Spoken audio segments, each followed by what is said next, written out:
Finally आम्ही ज्या ठिकाणी जायचं होतं ना, जो प्रवास होता तो फायनली संपलेला आहे। एवढ्या घाटातून वगैरे आम्ही आलेलो आहोत। इकडे बघा, खाली बघा जरा, पूर्ण धुकं धुकं दिसतंय ना इकडे। आणि वातावरण इथलं इतकं भयानक आहे ना, काय सांगू तुम्हाला। मला गाडीतून उतरण्याचं धाडस होत नव्हतं, एवढं वारं आहे ना। तर तुम्हाला पुढे गेल्यावर पण समजेलच किती वारं आहे। आणि एक वेळेला नक्की भेट द्या, खरंच खूप सुंदर होतं।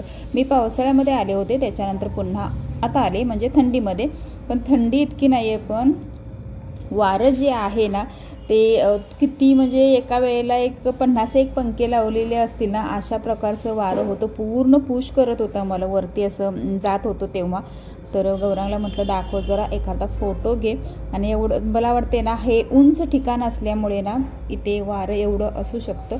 पण ह्याच्या विरुद्ध आणि एक गोष्ट होते, पूर्ण वरती डोंगरावरती गेल्यानंतर एक आणि छोटंसं मंदिर आहे, त्या मंदिरच्या तिथे अजिबात वारं नाही आहे। मग हे असं कसं असू शकतं? हे बघा, इथल्या वरती जे टोक दिसते ना, तिथं जायचं आहे आपल्याला। तर चलो, इथून पुढे चालतच जायचं आहे, नो ऑप्शन। थोडासा रस्ता आहे आणि मग पायऱ्या चालू होतात। गाड्या एवढ्या सगळ्या पार्किंगमध्ये आहेत, आमचा नंबर एवढ्या लांब लागलेला आहे। आणि रस्ता खूप छोटा आहे, त्याच्यामुळं एका मागोमाग एक अशीच गाडी लावावी लागते, म्हणजे डबल गाड्या एकत्र अशा बसत नाहीत, मग दुसरी गाडी पास होत नाही। त्याच्यामुळे एवढा प्रवास करायचा आहे चालत, बापरे बाप। तर सगळ्यांचा कोणाचाही प्रॉब्लेम नाही आहे, म्हणजे गौरांग, भक्ती, मिस्टर सगळी चालू शकतात। नाटकी फक्त माझीच। आणि वारं बघा तुम्ही, एकतर माझे केसांचा असा पुंजा झाला होता की नाही विचारू नका। आणि एक पायरी चालता वेळी असं वाटत होतं की 5-6 पायऱ्या चालल्यावर दमाला होतं ना असं, कारण की वाऱ्यानं पूर्ण असं ढकलत होतं त्याच्यामुळे। आणि खूप सारे व्हिडिओ काढले, खूप सारे फोटो घेतले, खास तुमच्यासाठी, तुम्हाला दाखवायला पाहिजेत ना। एकतर कपडे राहत नव्हते वाऱ्याच्या याच्यामुळं, केस राहत नव्हती, आणि सगळ्या लेडीजची ही अवस्था जरासं जास्तच बेकार होत होती। काल इकडे ना दत्त जयंती होती ना शनिवारी, तर त्याच्यामुळे मांडव वगैरे काही दुकानं वगैरे असतील वरती जी घातली होती, ते त्यांचं आज ना सगळं मटेरियल ते खाली आणायचं वगैरे चाललं होतं। ते बघा, शेवटच्या टोकाला माझी गाडी आहे, बघितलं काय, एवढं चालत आले वरती, अजून एवढं चालायचं आहे। तर काय माहीत नाही, जेव्हापासून मी म्हणजे भोलेनाथांचं दर्शन करून आलेले आहे ना, म्हणजे मार्लेश्वरपासून, तेव्हापासून फक्त आणि फक्त मला ना सगळीकडे चालण्याचंच चालू आहे। पायऱ्या जास्त चालायच्या आहेत, तर ठीक आहे, थोडासा त्रास सहन करते, त्याच्यामुळे ना एवढा मी त्रास सहन केलेला आहे। 1 लाईक तो बनता है यार। तर एकतर सगळीजण पुढे जातात, मला मागे ठेवतात।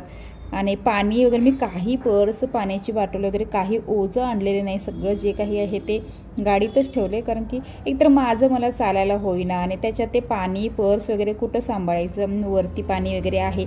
महाप्रसाद वगैरे इकडे डेली असतो, म्हणजे प्रसाद डेली असतो, महाप्रसाद काल होता, तर म्हणजे शनिवारी होता। तर इकडे सगळं दर्शन वगैरे, म्हणजे पहिलं चप्पल वगैरे काढून घेतो। इकडे स्टँड आहे बाजूला। मंदिरामध्ये व्हिडिओ करायला अलाउड नाही आहे, कारण की आज यज्ञ वगैरे आहे, आणि खास करून आम्हाला आज सगळं काही यज्ञ, पूजा हे सगळं आज मिळालेलं आहे। सॉरी, इथला व्हिडिओ फक्त करू शकत नाही, कारण की फोन स्विच ऑफ किंवा सायलेंट करून खिशातच ठेवायचं, बाहेर दिसला की ते लगेच काढून घेत होते, त्याच्यामुळं फोन काय काढायला मिळाला नाही, व्हिडिओ काय करायला मिळाले नाहीत। आणि आता आपण दर्शन वगैरे झालेलं आहे, प्रसाद घेऊन झालेला आहे, छान असा प्रसाद घेतला। प्रसादाला काय काय होतं ते पण सांगते तुम्हाला। वरण, भात, शिरा आणि भाजी, म्हणजे मिक्स व्हेजिटेबलची भाजी, अशी हा प्रसाद होता। तर तो प्रसाद पण घेतला आम्ही। आणि आता पुन्हा मंदिरापासून पुन्हा वरती जायचं आहे, म्हणजे मंदिर सोडून पुन्हा, आणि वरती छोटं मंदिर आणि वरती आहे। तर बघा, एवढं चालत चालत चालत आले मी। आणि आता तर जरासं खाल्लंय ना, त्याच्यामुळे थोडंसं आणि वजन वाढलं असेल, तर त्याच्यामुळं आणि थोडंसं जास्त त्रास। हे सगळं ना दगडामध्ये छान असं तयार केलेलं आहे। पावसाळ्यामध्ये ना एवढं क्लिअरमध्ये दिसत नव्हतं, कारण की तेव्हा पण जास्त धुकं होतं, पण वारं इतकं असं नव्हतं, फक्त धुकं होतं आणि पाऊस होता, तेव्हा छत्री सांभाळायला लागत होती। पण वारं इतकं नसल्यामुळे छत्री पण सहजासहजी आम्ही घेऊ शकलो होतो। पण आत्ता छत्री उघडण्याची पण सोय नाही आहे, एवढं वारं आहे। तर चलो, थोडंसं एकामेकाला हेल्प करत वरती जाऊया। मला तरी आता काय खेचावंच लागणार आहे वरती, खाली जाता काय वाटणार नाही, कारण की एवढं बरं वाटतं, म्हणजे पुन्हा रिटर्न येत आहे, पण पायऱ्या चालताही जास्त त्रास होतो. आणि हे बघा, खेचा मला खेचा. तर खाली जरा बघा, जरा लक्ष टाका खाली, तुम्हाला समजेल किती वरती आलो आहे. आणि केस बघा, मिस्टरांचा तर तेरेनाम झाला आहे. गौरांग पण म्हणत होता, पप्पा तुमचा तेरेनाम झाला आहे. आणि आमचं तर काही विचारूच नका, भूत तुम्ही बघताय ना, भूत झाले ते. तर आजचा व्हिडिओ ना हा छोटे छोटेवाले ना, म्हणजे हे बघा इकडे जे मी म्हटलं ना सामान त्यांचं घरी म्हणजे खाली न्यायचं चाललेलं आहे, तर हे इकडे जे काही असेल ते. तर इथंपर्यंतचा हा व्हिडिओ. पुढे माझे अजून 4 ते 5 व्हिडिओ अपलोड होतील, जास्त मोठे मोठे करत नाही, छोटे छोटेच करते. तर हा व्हिडिओ इथंपर्यंतच. कसा वाटला कमेंट करून सांगायचं आहे, आणि लाईक करायला विसरायचं नाही. इथून पुढे दुसरा व्हिडिओ करते, कारण की मी इथून पुढे ना एका ठिकाणी पडले, ते पण तुम्हाला बघायला मिळेल, कारण की ते का माझा आवडता छंद झाल्यासारखं आहे. जिकडे तिकडे जाईल तिथं जरा तरी पडल्याशिवाय मला चैन नाही पडत असं. तर चलो आता ना हा व्हिडिओ इथं थांबवते.